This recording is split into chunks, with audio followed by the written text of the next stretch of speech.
इससे बुरा कुछ नहीं हो सकता है हिंदू धर्म के लिए, इससे बुरा सनातन धर्म के लिए कुछ नहीं हो सकता है। सनातन धर्म के लिए इससे घोर अपमानजनक कोई चीज़ नहीं हो सकती है। हिस्ट्री सीटर 76A हम यदि कहें तो आप उस दुष्ट का नाम समझ लीजिएगा, जिसका कांधला थाने में जो दुराचारी लोग हैं उस सूची में पहले 34 नंबर पर उसका नाम था, अब और ऊपर धीरे धीरे बढ़ता तरफ 21वें नंबर पर उसका नाम पहुंच गया है। उसने पूज्य शंकराचार्य जी महाराज के ऊपर एक व्यक्ति के ऊपर आरोप नहीं लगाया है, वो अपने गुरु स्वामी रामभद्राचार्य जी के इशारे पर, प्रदेश के मुखिया योगी आदित्यनाथ के इशारे पर जिस तरह का झूठा आरोप पूज्य शंकराचार्य जी के ऊपर लगाया है, पूरा समाज उसको कभी माफ़ नहीं करेगा।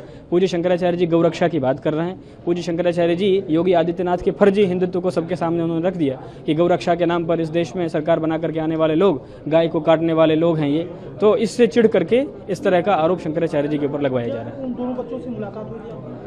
वो दोनों बच्चे हमारी जितने भी विद्यालय हैं उसमें कभी भी नहीं पढ़े, कभी भी उनका प्रवेश नहीं हुआ। जब ना कभी उनका प्रवेश हुआ, जब भी ना कभी वो हमारे यहाँ आए, हमसे मिलने का तो सवाल ही नहीं होता। कभी हमारे पास नहीं, कभी पूज्य शंकराचार्य जी महाराज के पास वो बच्चे नहीं आए। ये पूरी तरह से मनगढ़ंत। देखिए, उसने 2 एप्लीकेशन दिए कोर्ट में, पहले दोनों एप्लीकेशन में 2 अलग अलग उसने कहानी बना करके रखी। उसके अनुसार यदि हम सोचें, माने हम यदि तटस्थ होकर के सोचते हैं, तो हम ये बता पाएंगे कि 2 अलग अलग कहानी यदि है एक ही मामले में, इसका मतलब एक सही है एक गलत है उनके अनुसार।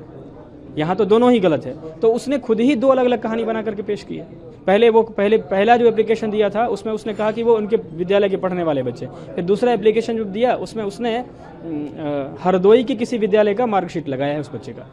तो जब मार्कशीट ही हरदोई के किसी विद्यालय का लगा दिया है उसने, तब वो हमारे बच्चे कैसे हो सकते हैं? हमारे बच्चे हैं ही नहीं। वो पूरी तरह से ये मनगढ़ंत बात है, झूठ है। और 18 बच्चों की बात कर रहे हैं। हमने उसका हिस्ट्री सीटर 76A का एक वीडियो सुना जिसमें वो कहता है कि 20 बच्चे और हमारे पास हैं। हम उत्तर प्रदेश की जो कानून व्यवस्था वाले लोग हैं उनसे ये कहना चाहेंगे कि सबसे पहले उन बच्चों को अपने संरक्षण में लीजिए। आप उन बच्चों के अभिभावकों को अपने संरक्षण में लीजिए, क्योंकि ये अपराधी है, अपराधी प्रकृति का है। न जाने उनके साथ क्या कर रहा होगा।